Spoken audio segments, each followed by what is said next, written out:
how to fix Instagram post stuck on preparing. So if you want to fix if your Instagram post is actually stuck on preparing or maybe other options as such, all you have to do is open up the Instagram app, and let's say you're trying to post something. Now first of all, just leave it like that.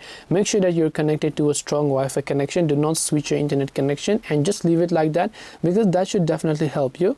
If not, then you can try to force stop and repost it again. So to force stop, you can long press the Instagram app icon and just clear the data by going to storage, clear cache, and also clear the data, and once again check whether or not they have been posted, because sometimes they might have already been posted.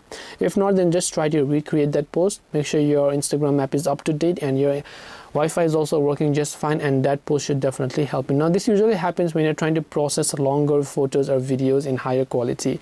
But hope this video helped you. If you have got any questions, feel free to leave them down below. Thank you for watching till the very end of this tutorial, and as always, see you soon in the next video.